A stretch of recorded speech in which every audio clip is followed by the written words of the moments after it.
Yes. As usual. We were hoping to get the Norman Reedus thing done tonight, but fret not, fans of the Reedus and Dixon's Vixens and the Boondock Betties and all of you. We will get to it. We couldn't pull it together fast enough. The end of May is approaching, and the sponsor says we have to put out another show, so that's the way it is. It would be much better if we gave the Norman Reedus show the time and attention it deserved rather than trying to put something together slapdash. We know there are a lot of big, serious Norman Reedus fans out there listening to the show, so we really want to give the man his due.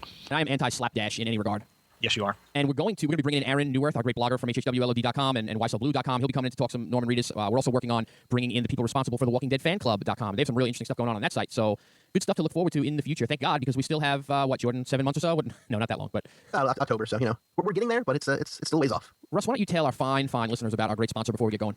Our sponsor for the Walking Dead TV podcast, as always, is Discount Comic Book Service. That's dcbservice.com, where you can save anywhere from 40% to 50% to even sometimes up to 75% off on new number 1 issues of your favorite comics and collected editions. So this month on the Walking Dead front, we have Walking Dead number 87. That's the regular monthly issue that comes out. The final issue, number 4 of the Walking Dead Survivor's Guide. And we have the next 4 issues in the Walking Dead Weekly, 27, 28, 29, and 30. Also, I think this month are solicited the comic series figures that we've talked about on previous episodes of the show. So lots of cool stuff. Some other stuff that's being solicited this month that's not Walking Dead related but might be of interest is the Joss Whedon Dollhouse Epitaphs number 1 of 5. So this is a miniseries that picks up kind of after the last episode of the season 2 of Joss Whedon and Eliza Dushku's. I was waiting. He had to get Dushku in. You know it. So that was 50% off. It's only $1.75, so nice deal. The new Captain America number 1 comic is 75% off, so that's one of those hot deals. 99 cents. So you can get a new number 1 for 99 cents, just in time for the new Cap movie coming out. The other one is a new standalone hardcover from Marv Wolfman and George Perez that is New Teen Titans Games. And this is like something that's, I want to say 20, almost 30 years in the making at this point. It's a project they started a long time ago. It's been solicited, resolicited. I think it was going to be an annual at one point, and it's finally coming out. So it's an oversized hardcover. I believe 50% off, $12.49. So lots of good deals. On the digital front, they do have a new site DCBS does called mydigitalcomics.com, and they are currently running James Rugg's Aphrodisiac. And it is only $7.99. It is DRM free in PDF format, CBZ format, and a page flip format. And I have not yet had a chance to read this, but from what I understand, if you like blaxploitation flicks, if you've seen Black Dynamite and like Black Dynamite, you'll be all over Aphrodisiac. Well, it's a little more complicated than that. Imagine Jack and Stan doing a blaxploitation comic. That's Aphrodisiac. Jim Rugg is actually a friend. He lives here near Pittsburgh. He did his book signing here at the Museum, and actually my server Megan was one of the models at the signing, and we got to meet him. He's a really cool guy. And Aphrodisiac is totally worth $7.99. I think the hardcover is going for like 20 or 30 now, so I mean it's definitely worth it, the download. Great stuff, really. Again, like you said, Black Dynamite. If you're to mix that with like the first 50 issues of the Fantastic Four and other 70s comics, you end up with Aphrodisiac. I can't say enough good things about it. It's a great comic. Cool. So as always, use the code WD8 and you'll get an extra 8% off your first order, or if you have not ordered from DCBS in the last year. So once again, we thank our sponsor, Discount Comic Book Service, dcbservice.com. Something I want to mention really quick at their brother site, In Stock Trades. If you just want to enjoy the show and you don't want to be spoiled on any of the comics, this is a book that I received as a gift and I really enjoyed it a lot. It's the Walking Dead Covers hardcover, Volume 1, and it's available at In Stock Trades for its list price of $25, marked off to $15.49. That's 38% off. And if you don't want to be spoiled on what's going on in the story, and you can definitely just enjoy this art by Tony Moore and Charlie Adler from the covers of the comics. And it also goes and a little more in depth. It shows the original sketches on a lot of the covers and then the finished product. It's just a really cool book to have around. And again, if you don't want to be spoiled to what's happening in the TV series, this is a nice alternative because you can really enjoy some really cool zombie art. Very good. Well, I think we've scared off the TV watching audience enough with our comic jargon. How about some television show news, Mr. from Jersey? Sure. Actually, we're not going to go to television news quite yet, because some of the news I have is more general Walking Dead related. But we talked a little bit about the Walking Dead novel that's coming out soon. This is a prose novel, no pictures except on the cover, and that's what this article was about. They released the actual finished cover for the book. Looks like the Atlantic City, yeah, that'd be interesting. The Atlanta skyline with some silhouettes in front of it and a stormy sky approaching. Is of course written by Robert Kirkman and Jay Bonsinga. And here is the synopsis of the book. The book is called Rise of the Governor. Now, some spoilers if you hadn't read the comics. This stays away from any comic-specific spoilers, but this character hasn't shown up in the show yet. So just here's a warning. Skip ahead 30 seconds if you want to hear it. The official press release says, in The Walking Dead, there's no greater villain than the governor. The despot who runs the walled-off town of Woodbury has his own sixth sense of justice, whether forcing prisoners to battle zombies in an arena for the town people's amusements, or whether chopping off the appendages of those who cross him. The governor was voted villain of the year by Wizard Magazine the year he debuted, and his story arc was one of the most controversial in the 7-year history of the Walking Dead comic series. Now, for the first time, fans of The Walking Dead will discover how the governor became the man he is and what drove him to such extremes. So those of us who have read the comic, I think we're all pretty much looking forward to this, right, guys? Yeah. Yeah. Do you think it's definitely set in the comics world, or do you think they could swing it into the TV world? I think they officially said when they announced the trilogy of novels, because there will be 3, not necessarily all about the governor, but they did definitely say this would be in the comics world. Now, with that being said, because this happens outside of the comic, presumably it would happen outside of the show, there's no reason it would need to contradict anything in the show either. You know what I mean? Like, it's all taking place outside of it. That's a good point. That's what I was going to say. I mean, if the candy marketing sense tells me that it would be something to be applicable to both. I mean, the story of the governor really, I mean, it wasn't going to spoil anything in the television show so far or contradict anything. Yeah, it's a good move not to alienate either side. Yeah, it's a nice little, straddling the fence move there. Especially like, we talk about the comic so much, we love the comic and comics in general, but like the comic reading audience, even if it was the number 1 comic in the country right now, it would pale in comparison to the amount of people watching it on TV. So yeah, exactly. Yeah, you definitely, I'm glad they're making it possible to be in both worlds rather than alienating the comic, but I could see them going for the TV full bore, that audience. That makes sense. I mean, I know those Suki Stackhouse books got extremely popular after True Blood. Aired on HBO and became popular, so maybe they're thinking the same thing. Could be. Next up on the docket, we have the Walking Dead board game. That's right. If you don't want any of that high-tech video game we've been talking about, here's a more traditional standby for you. This is coming from Z-Man Games, and we only have right now the picture from the front of the board game. We know it's going to be like a 1 to 6 player game. It's going to retail for $40, although the retail price is never what you're actually going to pay. And from this picture, it is based on the comic. That's all very interesting, except that just when I was researching for the show tonight, I came across the fact that they've released the press release for another Walking Dead board game, and this one based on the television show from Cryptozoic Entertainment. So coming out soon, you're going to have 2 completely different Walking Dead board games, one for the comic and one for the TV show. It's an interesting move. I wouldn't have expected them to do both. One or the other. It'd be interesting to see the difference in the gameplay or the style of game, or how it pans out versus one or the other. I'd almost expect if they were going to do it on the TV show, it'd be one of those putting the DVD game trivia deals or something like that. Well, from the picture of the TV one, because we actually have more pictures of the TV one than the comic one, it looks almost like a Parcheesi type board where you're moving around. You've got several different colors of cards, but I do not see any type of media disc. Interesting. I agree with you that might have been an interesting idea, though. Do you guys play a lot of board games? I do not. I don't. I've been interested in hearing. I know there are like some really sophisticated board games, like not maybe the board games that some people are thinking when we say it, like Parcheesi or Sorry or Monopoly. Like or Settlers of Catan or right, something. exactly. I haven't tried any of them, but I know there are a lot of people that have like big game nights and friends over to do just that. So I've been starting to do that recently, actually, with a couple different groups of friends. Just, little stuff. I mean, they're more like Magic the Gathering players, and I have no interest in that, but other different little things we've been starting to do, so maybe this will be, one of these will be fun to pick up. They're both retailing, I think, except for $40. But, those retail prices are never the ones you actually see in stores, expected for more like 30. And, coming to a store near you soon. is AMC behind the TV one in any way? Like, is it something that'll be on their It has the AMC logo on the box. I don't know exactly how much that means they're actually involved with it, but it is definitely their logo there. Very cool. Anybody else want to jump in before I know Jordan has a great list of things as always, but if anybody wants to sneak in and bring something else up? Not to, I guess, go back to too much comic talk, but there is a zombie tied to this. Over on episode 143 of Legion of Dudes, you can go to our main website, hhwlod.com or legionofdudes.com. We did a Smallville retrospective, and for about an hour and a half, we talk about pretty hardcore about Smallville. And then for the last about 45 minutes,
we interviewed Chris Roberson, who is the writer of the iZombie comic. And if you haven't picked that up and you're interested in zombies, or you started to pick up a Walking Dead comic and like what you're reading, this is very different than the Walking Dead comic. It's way more lighthearted. So if you want something a little on the lighter side, it still has zombies and vampires and ghosts and were-terriers. Yeah, not werewolves, were-terriers.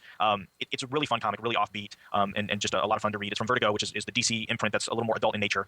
Drawn by Mike Allred, if you're familiar with comics. Mike Allred drew Madman, and also X-Force towards the end of that run, and then Ecstatics, which is kind of, if you ever seen Mike's style, it's very neat. You can pick it up real easy he's one of those distinguished artists where you know exactly what it is when you see it. And so I talked to Chris a little bit about how he started in comics, his writing Superman, and we talked quite a bit about his collaboration with Mike Allred on iZombie. So the premise behind the book is there's a woman that dies, she comes back as a zombie, escapes her grave, and she has to eat brains once every 30 days, or she basically turns into a mindless zombie. But kind of like Chew, the comic Chew, where when she eats somebody's brain, she kind of takes gets images and flashes and stuff of their personality. And what ends up happening is she ends up trying to dig into what happened to them when they died. If they were murdered, she tries to look into figuring out how she can, solve it. Or if somebody was left behind and they had unfinished business, she tries to, to console them or whatever. And her best friend is a go-go dancer from the 60s girl, short, skirt and in the boots and all, that is a ghost. And Gwen, the zombie, lives in the cemetery and works in the cemetery. So she works all day digging graves, and then at night she actually lives in one of the mausoleums in the cemetery. Her best friend Spot, who is like I mentioned earlier, is a were-terrier. So it's just a lot of fun. It's kind of a kooky style, and it's out monthly. You can pick that up at any comic shop. And I think the first trade is finally out now, and the second trade, because issue 12 is already out, so the second trade should be coming out pretty quick. So nothing else, you can keep an eye on in-stock trades or DCB service for it. But yeah, Cruz, like I said, Chris sat down with us for a little bit and chatted about that. So a little bit of zombie connection there. Sweet. Jordan, what's next? Well, our next story is one that you've probably heard about, even if you don't follow a lot of zombie news. And that's because it came from the U.S. government. That's right, the Center for Disease Control. Now, we know at the end of season 1 of The Walking Dead, they go to the Center for Disease Control in Atlanta, which is where the actual U.S. main base of operations for the CDC is, although that wasn't the actual building. But the real CDC decided to latch on to the coattails of The Walking Dead to encourage emergency preparedness by creating a zombie apocalypse page on the official CDC website, which is emergency.cdc.gov. You can find this page if you go to cdc.gov. I'm sure there's a link right on the front page, but the full URL is cdc.gov/socialmedia/zombies.asp. Basically, they're saying, hey, if you're prepared for zombies, you're prepared for anything. So you should have, they're using this as an example of why you should have basic preparedness in your house, emergency kits, blankets, all that kind of basic stuff that theoretically would work in a zombie apocalypse or any apocalypse that might come to the United States shores, theoretically. So what do you guys think about this particular real life story? I thought it was pretty funny. It definitely, at first I thought it was a hoax. I really didn't think it was legit. And I even went to the CDC's website, I went to the site, and I wasn't totally convinced. And then I went to what I knew was the main CDC page, and sure enough, you're able to get to it. But, my first thought was, wow, I can't believe the feds actually did this. But, I mean, like you're saying, Jordan, it's a great way to get people to go to the CDC site and look at, emergency preparedness. Because, we're not just talking, obviously not zombie apocalypse, but even apocalypse. But, we're seeing horrible things that have happened recently with tornadoes and floods and things like that going on in the Midwest. And, the things that it's advocating are to make sure you have, enough water and blankets and food and all those kind of things. So in that perspective, if they could use the zombie thing as a hook to get people in to pay attention to these things, then so much the better, in my opinion. And boy, did they get people, and they actually crashed the CDC website for a short period of time. There were so many people going to the site to read the story. Nice. Yeah, I don't know. I went to the site, so I probably was part of that crashing, but I didn't look up the blankets or any of the supplies that I might need. I just looked at all the zombie pictures and went, oh, that's funny. They tried to, incorporate zombies, and then I left. You know what I mean? Like, I don't know the effectiveness of it. It might get some more people to view the little widgets and put it on their Facebook page, but, did any of you guys read through the actual, supply list or instructions for an apocalypse? Sure, I've actually got it right here in front of me. We've got a gallon of water per person a day, food, non-perishable items, medications, like prescriptions and non-prescription medications, tools and supplies, like utility knife, duct tape, battery-powered radio, sanitation and hygiene, that's bleach, soap, towels, etc., clothing and bedding, change of clothes for each family member, and blankets, important documents like your driver's license, passport, birth certificate, and first aid supplies. So, you got things for basic cuts and tears, lacerations, and they even point right there that you might also need that during a tornado or hurricane, which is quite prevalent now. Yeah, that all sounds reasonable and everything. I didn't look at it. I didn't get that out of the. I guess I missed the point of the little stunt, but the pictures are pretty cool. Yeah. It did, I think, raise awareness as to preparedness for any emergency. And we have something like 500, 600 reported tornadoes in April alone this year. So, and besides, I think more government money should go towards zombie apocalypse preparedness. And when it does go down, you'll thank me. Yeah, I look through it, but I tend to be a little more in tune to these things, being involved in emergency preparedness and first response and all that kind of stuff. So I kind of dove in a little deeper than maybe most folks did, but I thought it was kind of cool. Well, we're interested in what all of our listeners think, so you can leave us a voicemail at 516-468-7912 or an email at comments@walkingdeadtv.com. Let us know. You think this is a good idea that the CDC is doing this, or is it just kind of a waste of taxpayer money? I will jump in here. We reached a Twitter milestone recently. We passed 700 Twitter followers. So, yeah, it was pretty cool. And I happened to be hanging around. It was a Follow Friday when I noticed that we were very close. We were like 689 or something. And I continued on with the Follow Friday, which, of course, is linking a lot of different people, and then they link you back, and that's kind of how Twitter grows. And so I decided that if we passed 700, I would hold a Twitter contest. And we had another hardcover of The Walking Dead Volume 1, the big oversized hardcover, the first 12 issues of the comic. And I put out a question regarding the podcast. I think I asked, Russ and I were trying to come up with a good question, and then I forgot everything we said after we got off the chat. But I think I asked to name everyone that we've interviewed on the show. And a couple of people were involved in, I was trying to point them towards the site if they didn't remember and stuff, and we were having a little fun with it. And it turns out Colleen, who is Bum Bum Girl, who we've spoken about many times before on Twitter, she helped us get that Norman Reedus interview, which was awesome. She ended up winning the book. So that was awesome. We want to encourage everyone to follow at WDTV Podcast, and you never know when we'll throw out a contest and you could win a prize. So awesome. Congratulations to Colleen. We hope to speak to her when we talk about Norman Reedus, and enjoy the book. Let us know how you like it. She's never read any comics before. She was very excited to get it. She took a picture of it, popped it up on Twitter. So hopefully she has read it, and we'll hear something from her. Awesome. Yeah, it was cool. And I do want to add, when season 2 gets closer, we're going to do another push for iTunes reviews and Twitter followers and Facebook friends and all that stuff, because when season 2 comes around and the buzz happens again and all the new people jump on, we want to be the first show they see. And we know you guys are going to help out because you've been awesome so far, so why stop now?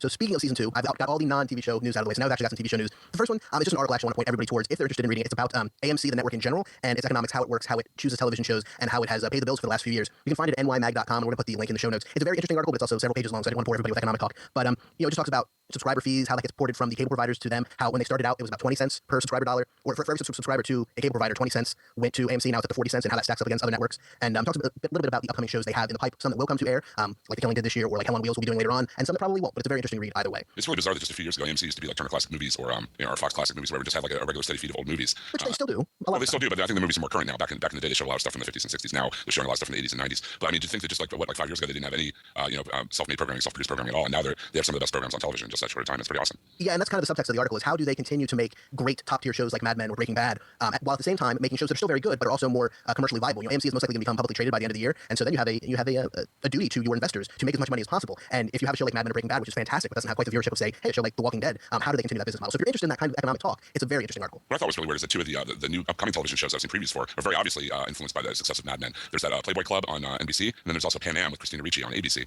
Both set in that same jet age time period or whatever, the early 60s. Very much, and I guess the success of Mad Men, success breeds imitation. So here we go with all the 60 shows. It'll be interesting to see how that works out for them. Have they had The only, and I know Jordan will know, and Russell probably know too, the only failure I can think of is Rubicon. Prisoner.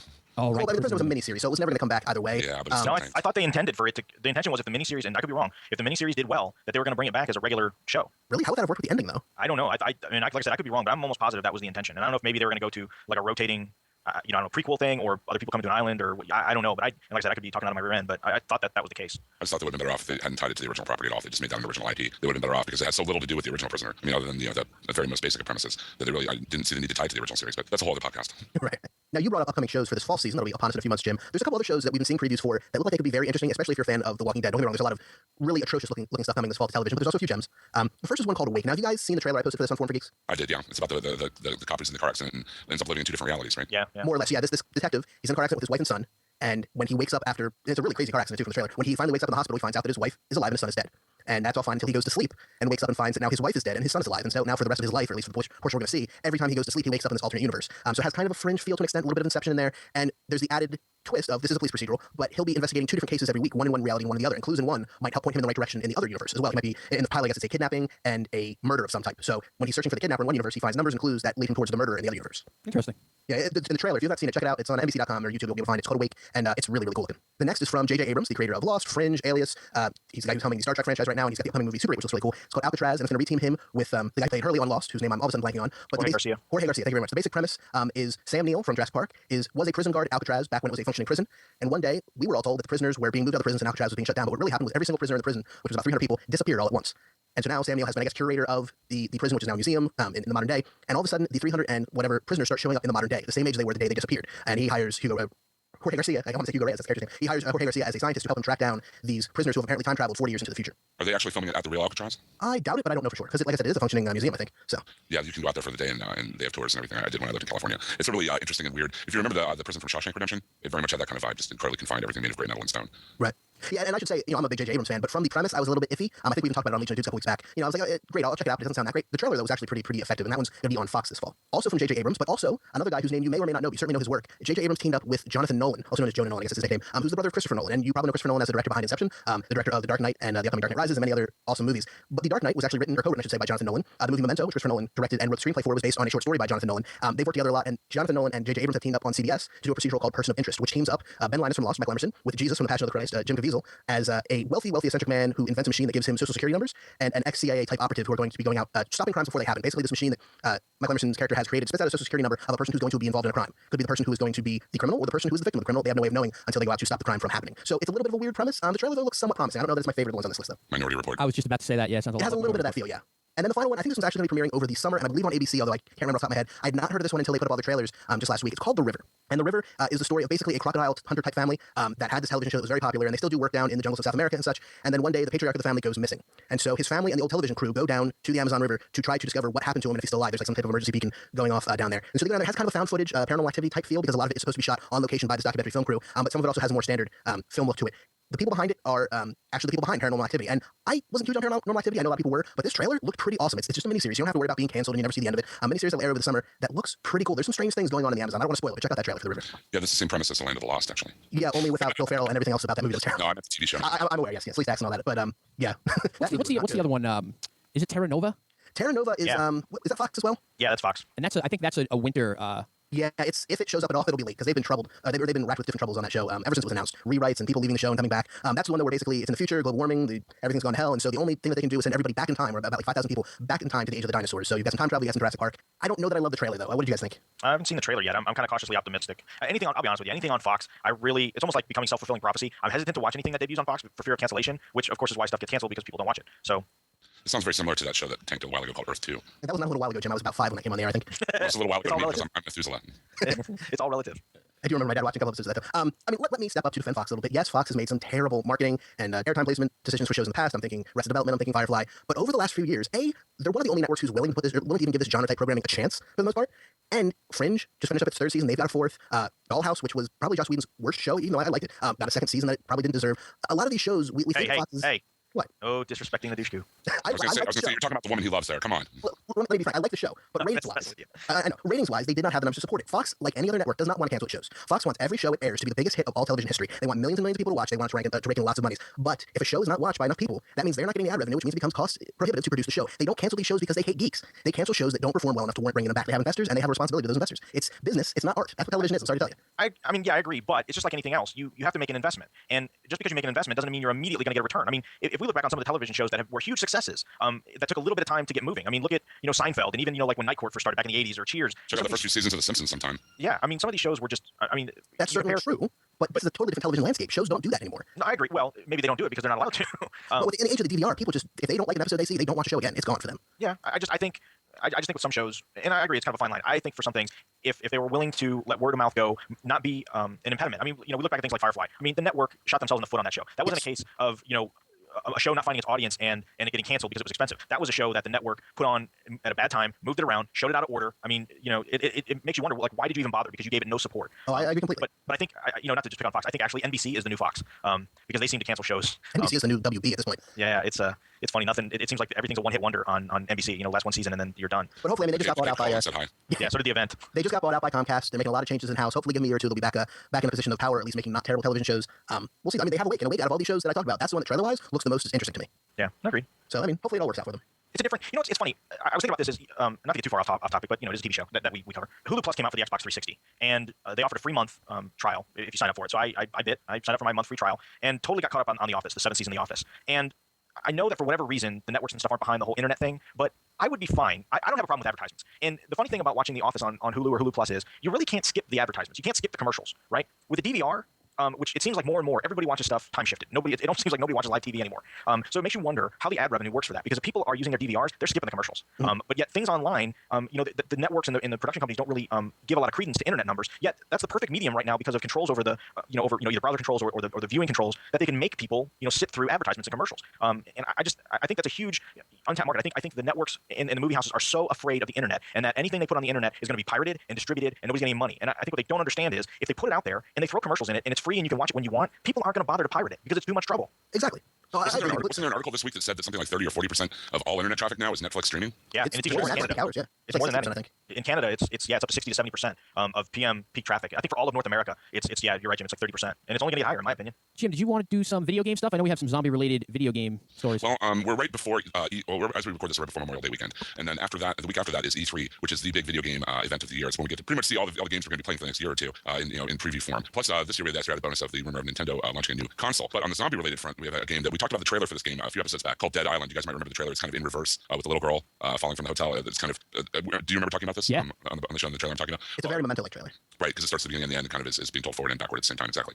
Anyway, the pre-E3 events that are starting now, one of the games that's previewed to the press was Dead Island. They actually got to get some hands-on previews for it, and a lot of different video game media outlets got hands-on time with it. And evidently, it's not so much a Left 4 Dead clone as it is more influenced by an RPG element like Fallout 3, but with more of an emphasis on melee weapons rather than guns, which makes sense. I mean, these people are trapped on an island, and the ammunition that they would have would be a precious commodity.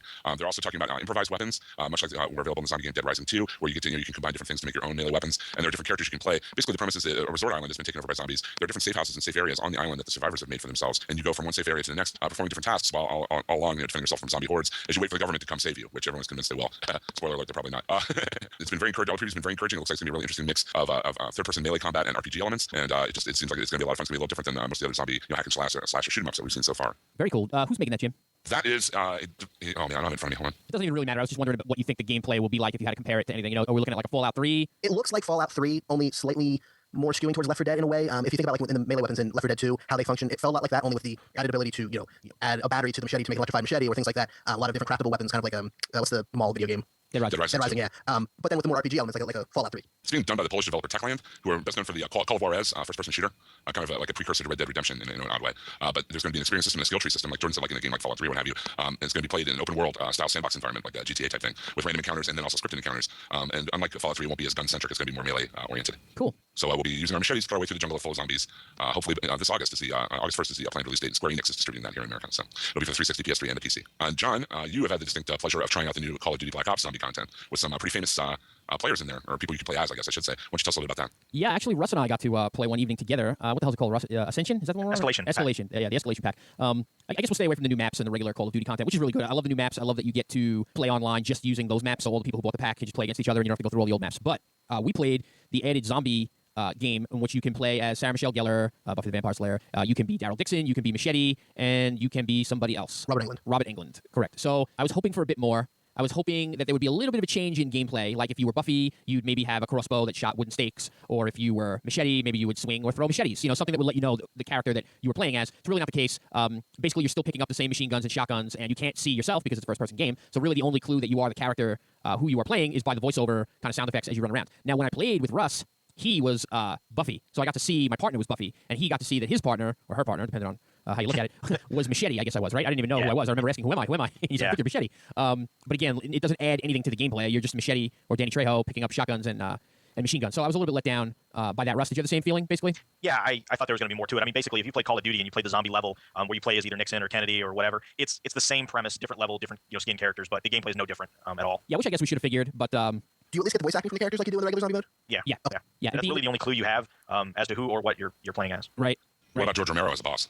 You know, it's funny because he is a boss, but he attacks you immediately. Yeah, Like, the beginning. he's unkillable. Yeah, the beginning of the No, first. he's killable. Well, we It can takes a long time. yeah, I would say. exactly. Yeah, right at the beginning of the first level, he's out there chasing you, and there's other generic zombies popping up, wave after wave of them. So It's kind of cool because like the one level we started off on, there's a lake, and if you go in the lake and stay in it too long, you start to freeze, and literally like your whole screen frosts over. And if you stay in there long enough, you literally can't see where you're walking because ice has covered your field of view. So that's kind of cool. yeah, I mean, Call of Duty is a good game, so it's still a good addition. It's just not obviously I was looking for a little bit more Daryl Dixon and Buffy and Machete, of course, a little bit more of their traits involved rather than them just shooting guns. So Merle's just incredibly racist the entire game. That's what you wanted. Yeah, I mean, I don't even know. And then another thing about it is the zombie modes on Call of Duty are extremely hard. So Russ and I played the same map, by that lake a bunch of times, and we didn't get even far enough to find any cool cutscenes or anything like that. We just kind of kept getting killed and starting over again. So it's of comparable difficulty then to the original zombie modes? Yeah, I'd say so. I mean, with two people, you're going to be hard-pressed to last more than a few waves. And that's basically it. So I don't know if you're a big Walking Dead fan and you're looking forward to playing as Daryl Dixon. I'd hold off at least till it comes down from the $15 that it is. The cool thing about XBLA and PlayStation Network when it's up, is that they usually mark a lot of DLC down sometimes with sales. So if you keep your eyes open, you can usually find it for cheap. I got one more game to talk about for our Zombie Fight audience out there, and this is kind of a super group almost of video gaming. It's a game called Shadows of the Damned. It's coming out June 21st, and this is a collaboration between Shinji Mikami.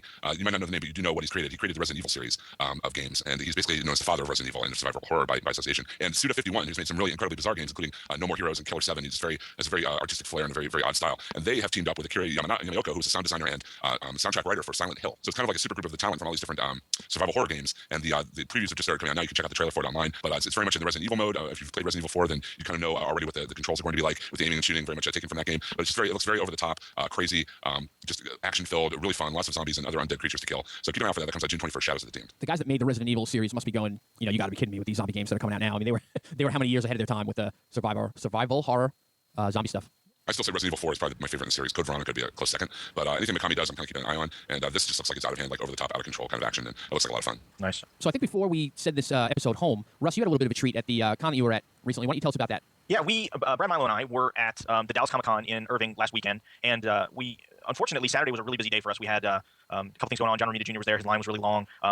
Some other stuff going on. We had a photo op that we had to attend. And when we went up to the room where the Vatos were at from the Walking Dead TV show, we missed them Saturday. So we ended up going back up Sunday, and a couple of them unfortunately had gone. But we met with Juliet Terzif from the ZombieSurvivalCrew.com website, and she was kind of the ringleader, I guess, or the one kind of keeping an eye on the boys, as she called them. And so Brad and I were able to quick interview and talk to James Gonzaba and Anthony Guajardo. Anthony played Miguel, and James played Jorge. They were both a couple of the Vatos from that episode. And we just had a real quick 8-10 minute conversation with them, and talked to them a little bit offline as well. Just real. It's funny, when you watch TV shows and you see folks acting and they're kind of playing the badass and playing the tough guys, and they could have been two of the nicer guys. I mean, just real soft spoken, real humble, and just just a lot of fun to talk to. Which we did briefly. And of course, we asked them if they were coming back, and of course they said they'd love to, but either didn't know or couldn't say. Which fair enough. We understand. We don't want to ruin their chances of getting back on the show. So that was really cool. I think they're going to try and possibly be in New York. So I think that's probably the next con of any substance that we'll be at. So we got Brad was able to record about eight or so minutes of our interview with them. So that's what we've got coming up next. Hey, it's Brad, and Russell's here, and it's day 2 of the Dallas Comic-Con. We're upstairs on the 3rd floor in the Zombie Survival Crew room. We've got Anthony Guajardo and James Gonzaba from The Walking Dead. They were in the Vatos episode. Anthony's been on our program before, right? Yes? Yeah, randomly. And James, we haven't met you yet, but we're happy to meet you this time. Are you in this picture here at all? Yeah, I'm right there. Right here? Oh, there you go. I hope I just didn't like put this microphone in my mouth anyway. So, are you guys? I hate to ask this question, but are you going to be back next season? Do you guys know if you're going to be back next season at all? We cannot deny or confirm. No. Well, I think There was a longer sentence, but I forgot the rest. I got you. I think as we can neither confirm nor Neil Brown Jr. was here yesterday saying it all day. I forgot. I got HD now. Yeah, I saw him walk out of the room yesterday. We tried to come up here yesterday at 4, but we had our times wrong, and we had just finished taking a picture with Leonard Nimoy, so we were still starstruck. You know, I think just between you and me and the zombies, I think Leonard Nimoy was like a cardboard cutout. Have you seen all the pictures of him? He was a nice guy, but they all look the same. He's like, It was like a assembly line, literally. I mean, we had like stopped just long enough for them to snap, and then it's like we had like 90 seconds with the guy. It's like, you know, and he just sits there. Doesn't say a word. You know, there was a whole table full of. Anyway, we'll talk about Leonard Nimoy later. So as comic readers, Russell and I and the rest of the guys that host the show, I think we really enjoy the fact that the show doesn't follow the book completely. Have you guys read the book? A little. I started with. I don't like reading that much, I guess. You don't like to read? Yeah. I don't. You know, I mean, some people don't like to read. Some people don't like to exercise. Yeah, I read one comic. A friend of mine brought over, and I mean, to be honest, God honest with you, like I never read a comic in my life, Right. and I feel so like special being here in the same building with these people because they take so much glory, you know, these comics and everything. I love it. Like, I'm feeding off it now, but I'm learning, I'm doing my homework, and yeah, man, it's good stuff, and just to be part of the show, and it's like man, reality starts kicking in. And, have you guys been? I mean, this is a relatively small show. Have you guys been any of the bigger, like in San Diego? Have you been to San Diego or like New York? I guess New York would have been. For the con. Yeah, Diego? yeah. Yeah, I can talk about Con San Diego. Yeah, I've been there. Yeah, okay. I tried getting in, but people don't respond to emails for San Diego Comic Con. I lived in San Diego. If that makes any, that doesn't do it. I mean, doesn't make it better for you. But Yeah. no, No, the it's show just- like you haven't been brought. You know, like No. I was talking to someone, or like my agent was talking to someone, and I don't know what happened. They just, they weren't going to pay for the room, which I didn't care about. I was like, I don't care. I'll pay for my stuff. I'll pay. But I don't know what happened. They don't like me. They don't like me. Pay for a lot of things. San Diego Comic Con it's a monster. You know, there's so many politics involved. But like most of the reason why I want to go to San Diego Comic Con is just to do it. I just want to go walk around and buy stuff. Yeah, it's I did it in 07, and it's one of those things where I recommend everybody do it at least once, but like I couldn't go every year.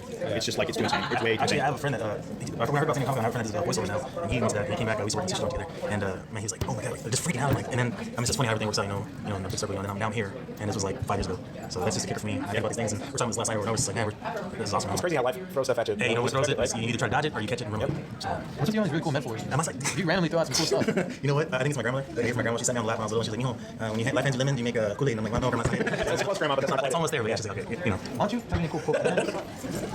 We got rid of this. I'm gonna tattoo him on the back. For the next. So how many days of like actual filming did you guys do when you were on? It was like 2 weeks, right? I was there for like 3 days, man. Yeah, no, I was there 4 days and I sent him away. Did you get to interact? I see a picture here with Norman Reedus and Anthony. No, I'm sorry. You guys get to interact with all of them? Man, don't. Norman is one of the coolest guys you'll ever hang out with. He's totally chill. I mean, Yeah, we did interview with him. Yeah, it was really cool when we talked to him the one time. He seemed like you said, just like a normal guy, not full of himself. Really happy to talk to us. Did you get to visit at all with anybody, James? From yeah, I don't know. I got in the van. My first morning, I got in the van, and I freaked out. I turned around and Noel G's in there, and I turned around, and I turned around, and looked in the room, and I was like, yeah, that's him. And I was like, oh my god, and I get on set, and I seen Norman smoking a cigarette. And I was saying the story sometime last night. Sorry, but I saw Boondock Saints like a week before. I'm watching on TV, and then I'm there, like, I'm looking at him like, wait a second. I called my friend JJ. I'm trying to figure out right now, but I think I'm looking at Norman Reedus right now, smoking a cigarette. And I walked over there, and he was talking about, and they're like, yeah, man, what was that movie together? And I stopped him. I was like, guys, sorry to bother you, but are you? And they're like, yeah, I'm like, oh my god, I gotta. But it's awesome. Pretty soon, as you guys get more acting gigs, it's going to start happening to you. I mean, we're lowly podcasters, but when sometimes people hear our voice and they'll go, hey, are you, Brad or whatever, and it's really odd. It's really a strange feeling. Awesome. It is kind of awesome. I look nothing like Miguel, so I'm chill.